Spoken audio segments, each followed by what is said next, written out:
214वें जन्मदिवस पे मित्रों, मैं आप सबसे कहना चाहूँगा कि हमें आपको थोड़ा-थोड़ा करके एजुकेशन लेने की ज़रूरत है, हर दवाइयों का। जैसे इसमें 38 रेमेडीज़ थी, इसके बाद कुछ और भी बढ़ी हैं। हमारे आदरणीय विजय जी कर रहे हैं। मैं आपके यहाँ गया और जाता हूँ, जब से अगर निकला मैंने देखा कि सर बैठे हुए हैं, जाके बैठ जाता हूँ। होम्योपैथ की भी कुछ दवाइयाँ और इलेक्ट्रो होम्योपैथ की दवाइयाँ आपके पास हैं और पेशेंट को दे रहे हैं। आपके पास भी दवाइयाँ हैं, दे रहे हैं, लेकिन हमारी विधा आगे नहीं बढ़ रही। इसके पीछे रीज़न क्या है? हमें मान्यता नहीं मिल रही, इसके पीछे रीज़न क्या है? अलग-अलग फार्माकोपिया। कोई 19 के रेशियो से बना रहा है, कोई 147 के रेशियो से बनाता है, कोई कहता है दवा बनाने के बाद 105 बार या 108 बार या 48 बार स्टोर दीजिए, कोई कहता है वैसे बना के दे दीजिए।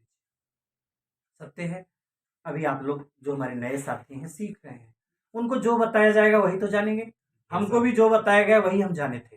2003 में करने के बाद हमने सारी दवाइयाँ हम विक्रमगंज बिहार से और एनएल सिन्हा जी की दवाई मंगाए। 12,000 15,000 की किट थी उनकी। सर डायलिसिस के बारे में लास्ट बताइएगा, या थोड़ा सा जैसे जनरल डिजीज के बारे में। हाँ, डिजीज पे हाँ, डायल्यूशन नहीं, डायल्यूशन में लास्ट जो लोग बचेंगे, जो स्टूडेंट रहेंगे, आप उनको अलग ट्रेनिंग दीजिए। हाँ, डायल्यूशन नहीं बता रहा,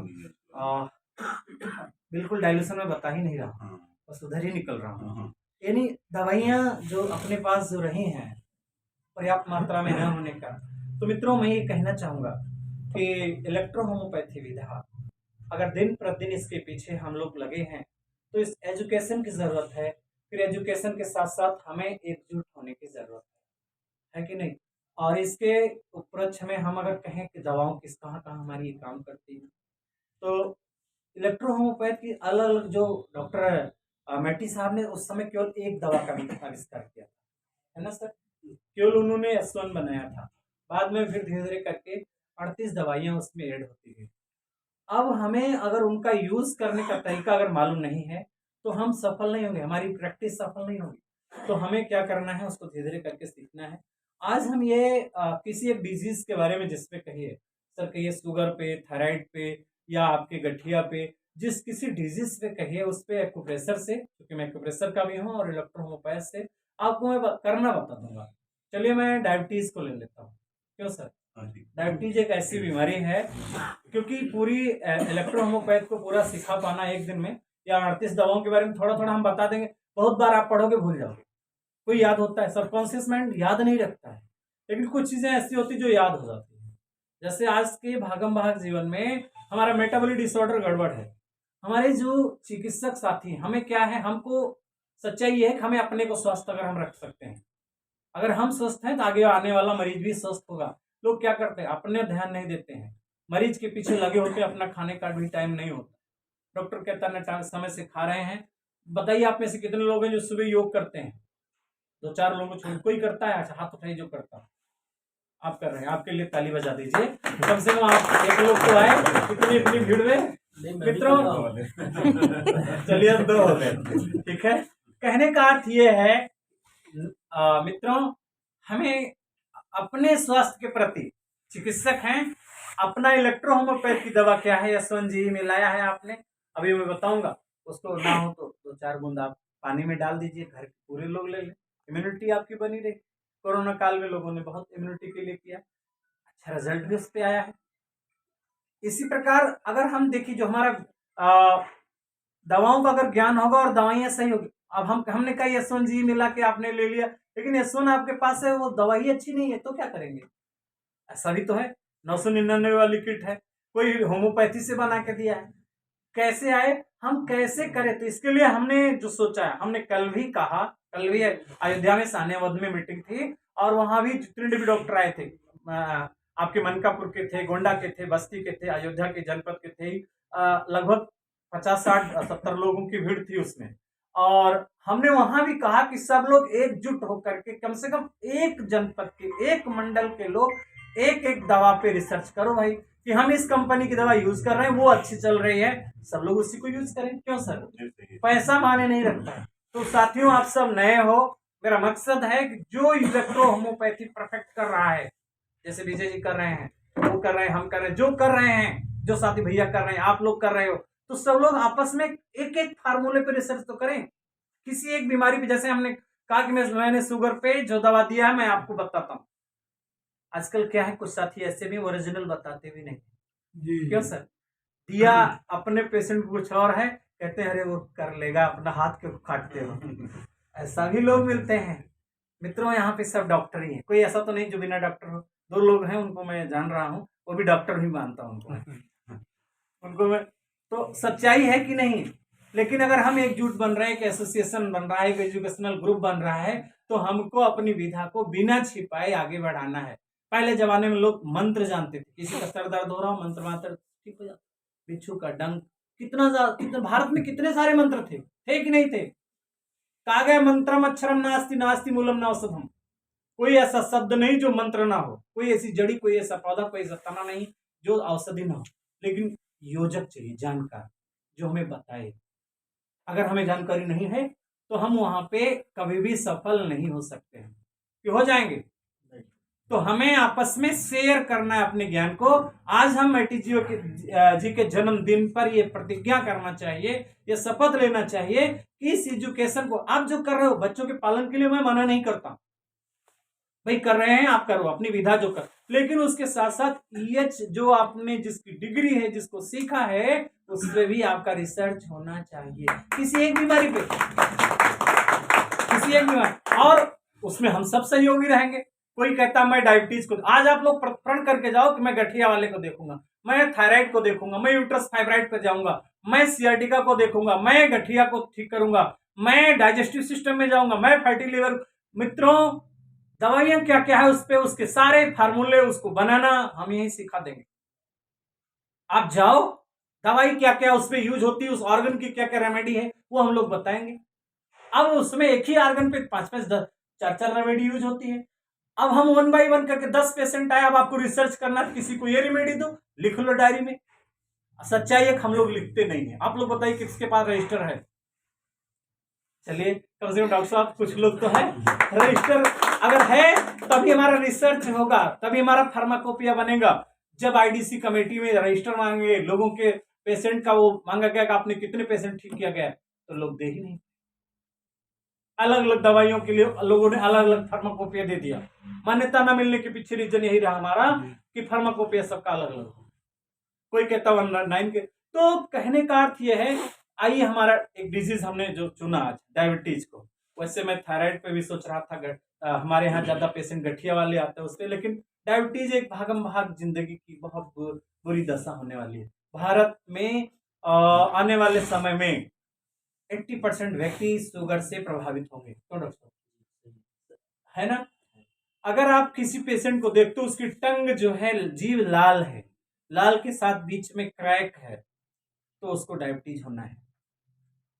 दूसरा, अगर आपने पेशेंट को देखा जीभ में दांत के निशान है, टीथ मार्क बने हुए, तो उसको डायबिटीज होना है।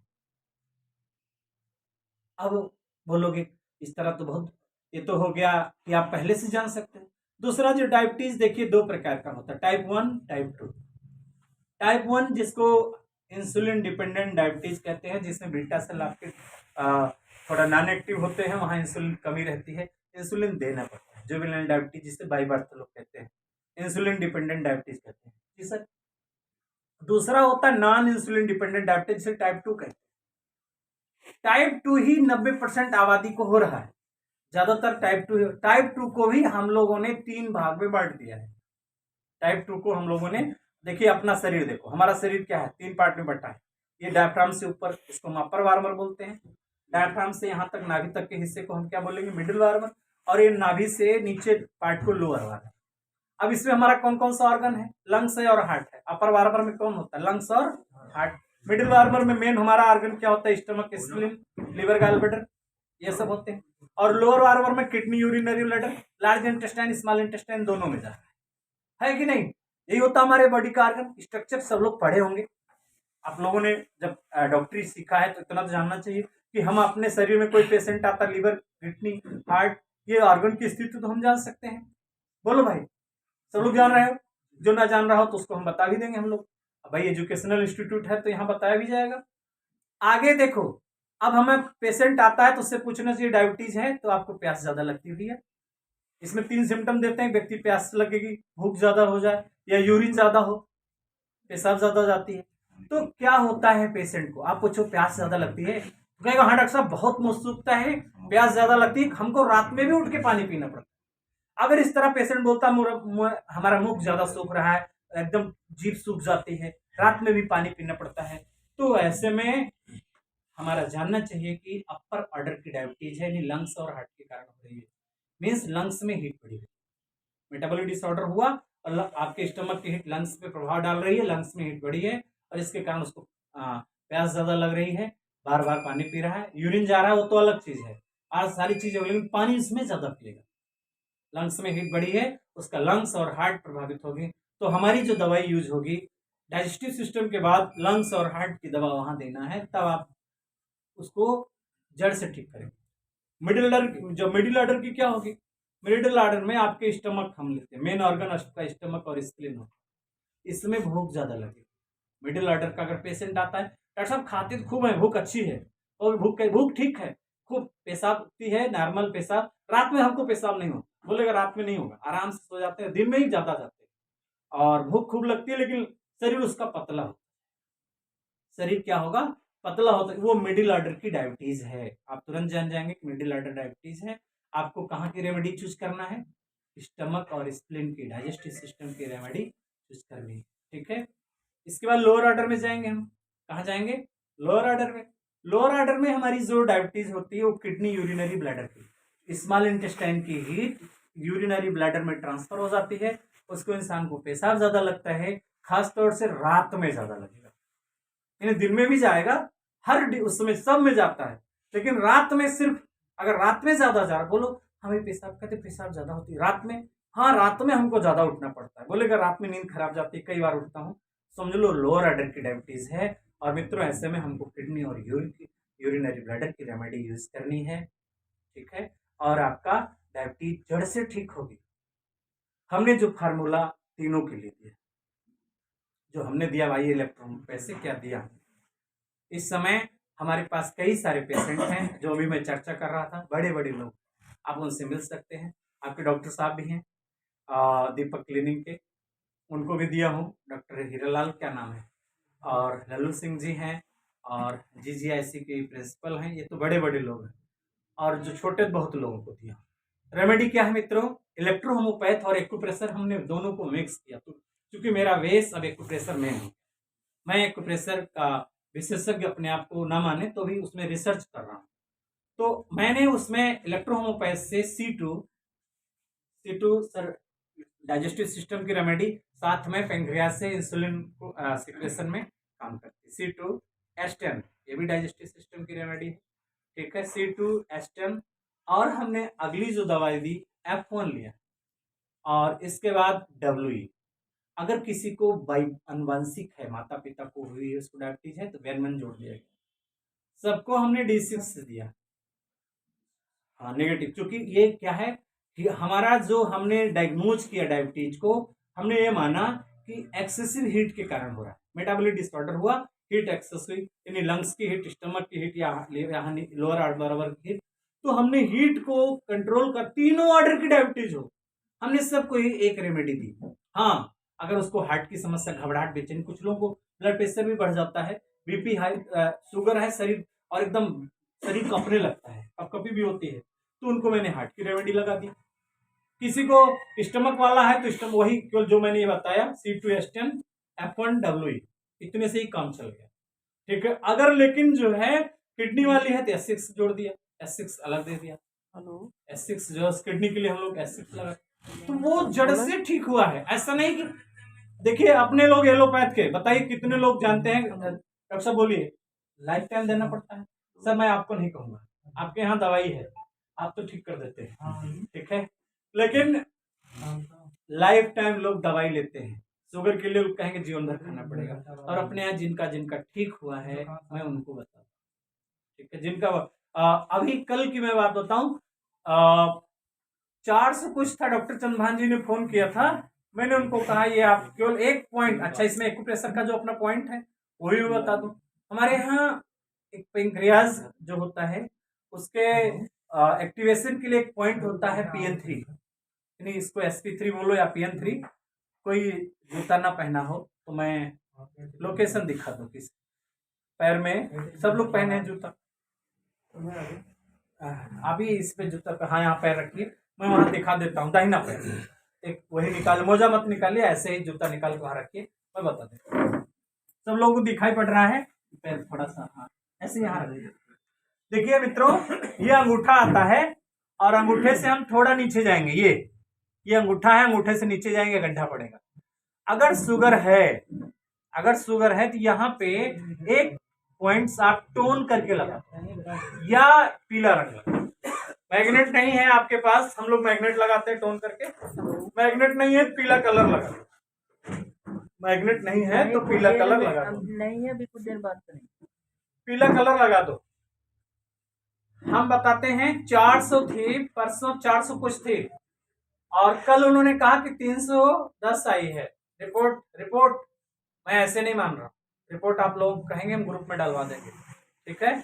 और जो डॉक्टर इसलाल की बात किया है